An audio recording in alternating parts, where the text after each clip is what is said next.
A Revolução Industrial no século XVIII trouxe enormes transformações nos meios de produção e no cenário urbano europeu. Bem-vindos, estudantes, à nossa aula de História. Sou Jorge Joelito, seu professor. A Revolução Industrial foi o período de grande desenvolvimento tecnológico que teve início na Inglaterra, a partir da segunda metade do século XVIII e que se espalhou pelo mundo, causando grandes transformações.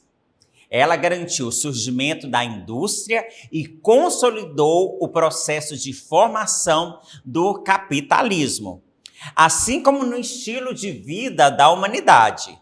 A exploração dos recursos da natureza foi drasticamente alterada. Além disso, foi responsável por grandes transformações no processo produtivo e nas relações de trabalho.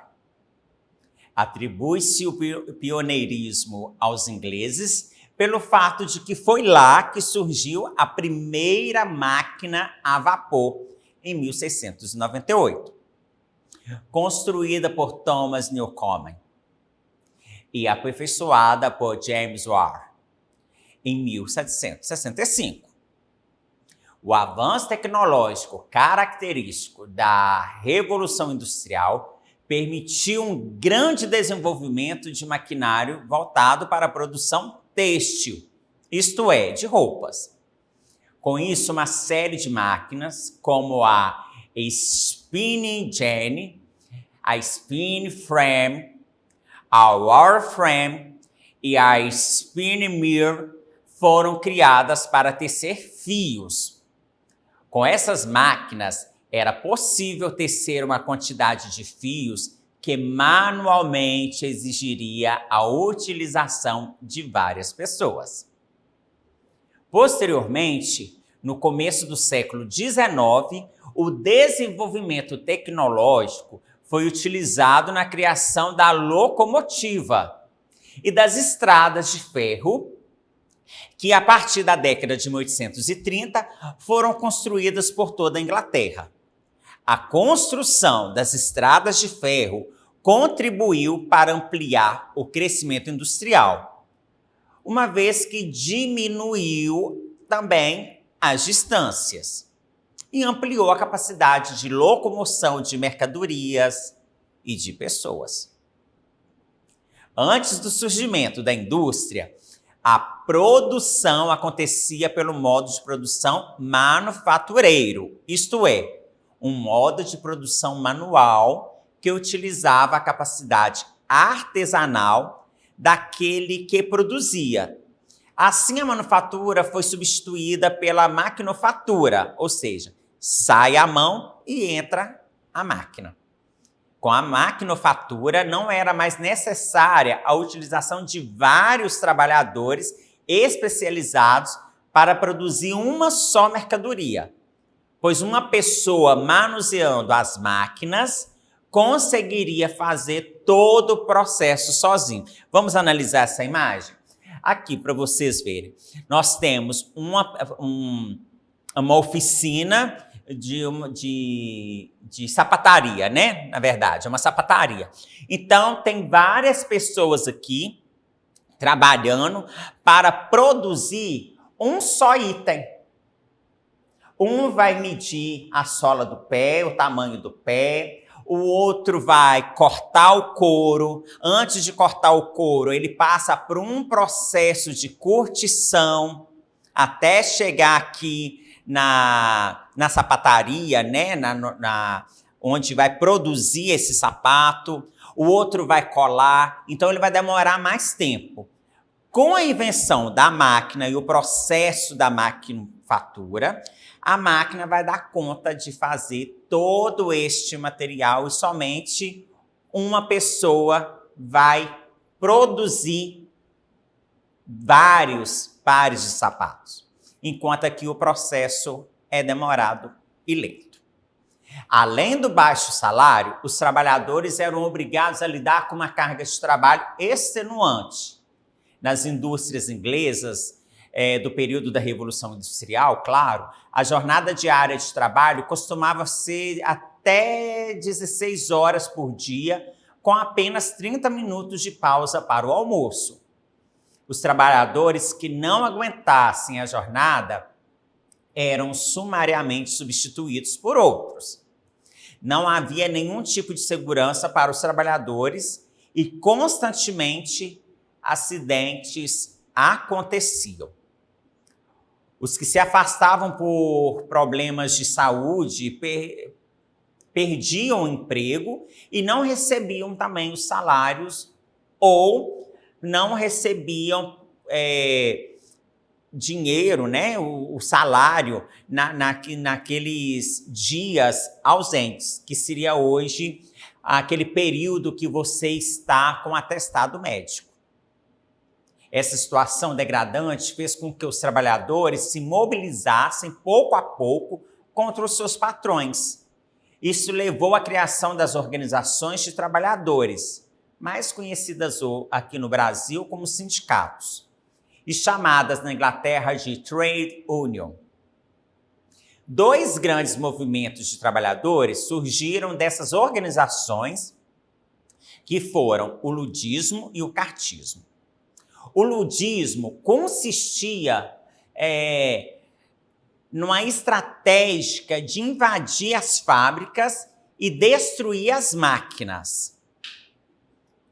Os adeptos do ludismo afirmavam que as máquinas estavam roubando os empregos dos homens e, portanto, deveriam ser destruídas. O movimento cartista, por sua vez, lutava pelos direitos trabalhistas e políticos para a classe de trabalhadores. Então, enquanto um quebrava as máquinas, que era um modo deles reivindicar aquilo que eles consideravam direitos, né? Eles lutavam contra as indústrias, contra os patrões, quebrando as indústrias e as máquinas. O ludismo. O cartista, ele já trabalhava na base da... Como que eu posso dizer? Na base da fala, da palavra, das reivindicações. Nós vamos ver que daí surgem também as greves. A classe de trabalhadores, né, que fazia essas reivindicações. E uma das principais exigências dos cartistas era o sufrágio universal masculino, isto é, o direito de que todos os homens pudessem votar e que sua classe tivesse representatividade no parlamento inglês. Então, é o direito à fala, à voz, né? A mobilização de trabalhadores resultou em algumas melhorias ao longo do século XIX. A pressão exercida pelos trabalhadores dava-se principalmente por meio de greve, como eu falei. Uma das melhorias mais sensíveis conquistadas pelos trabalhadores foi a redução das jornadas de trabalho para 10 horas diárias. Isso é um dos exemplos das conquistas. E por que a Inglaterra foi a pioneira na Revolução Industrial? Já pararam para pensar? Bom, dois principais fatores podem explicar essa evolução.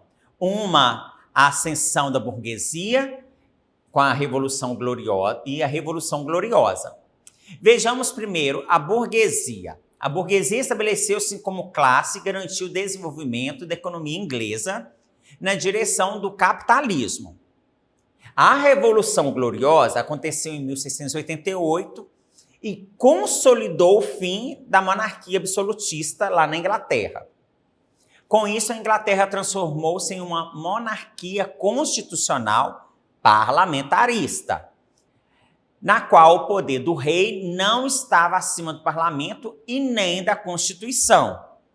Então, tudo o que ia acontecer a partir deste momento da Revolução Gloriosa na Inglaterra dependia dos parlamentares, ou seja, dos políticos. E os políticos são eleitos por quem? Pelo povo. E quem nessa época tem uma voz mais abrangente? A burguesia. A burguesia são os comerciantes, os donos de terras.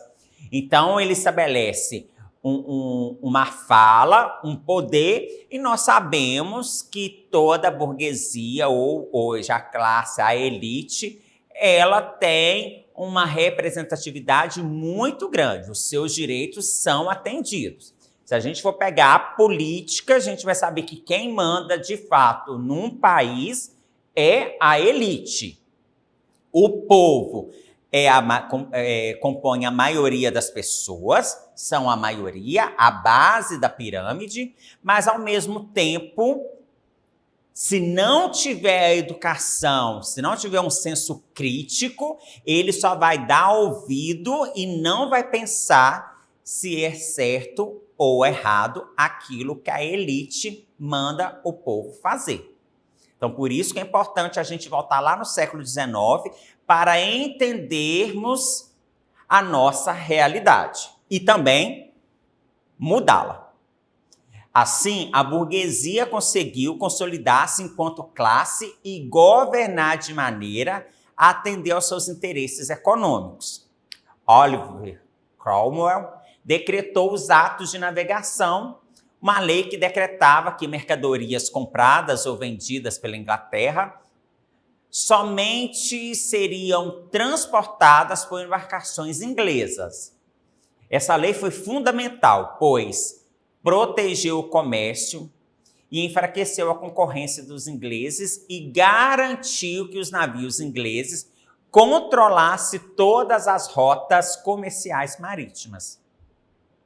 Isso enriqueceu a burguesia inglesa e permitiu-lhes acumular o capital que foi utilizado no desenvolvimento de máquinas e na instalação das indústrias.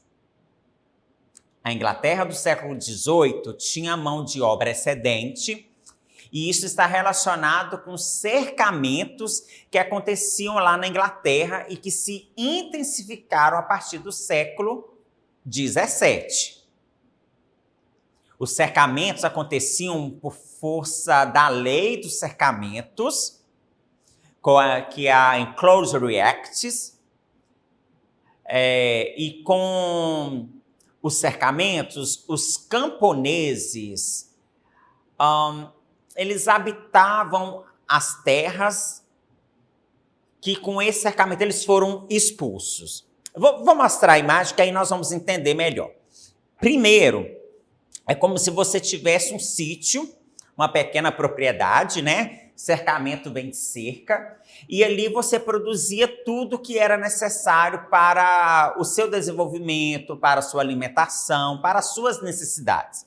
E a pequena produção que excedia, que sobrava, eles comercializavam, trocavam uns com os outros, vendiam nas feiras.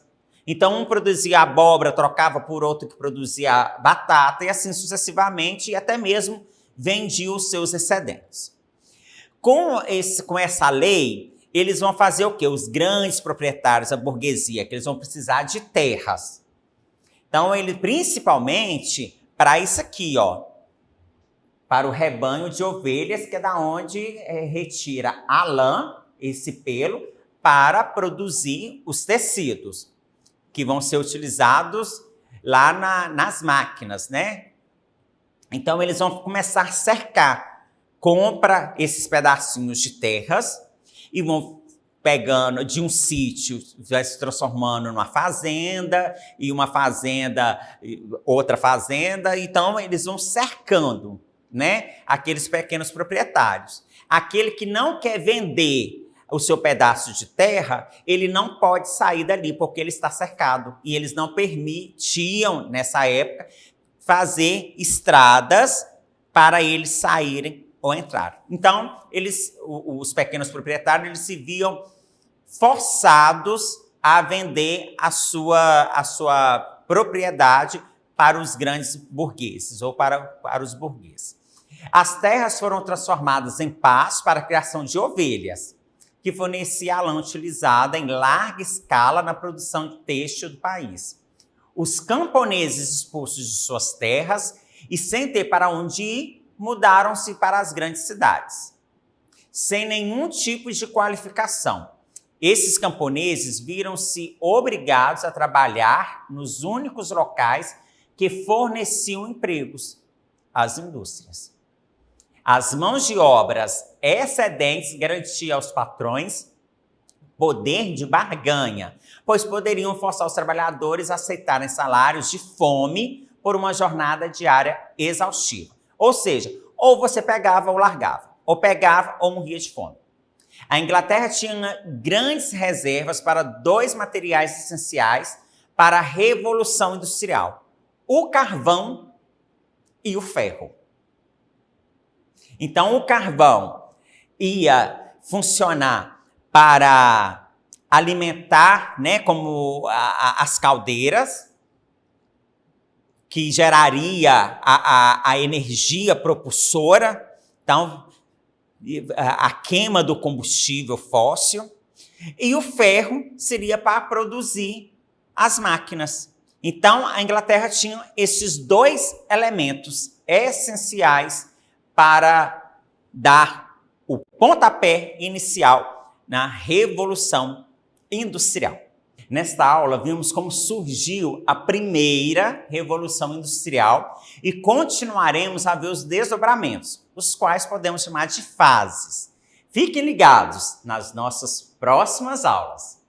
Para acessar as nossas atividades na plataforma SMED GV, aponte a câmera do seu celular na imagem do QR Code que aparece no canto da tela. Acesse as nossas redes sociais, se inscreva no nosso canal do YouTube SMED GV. Até a próxima!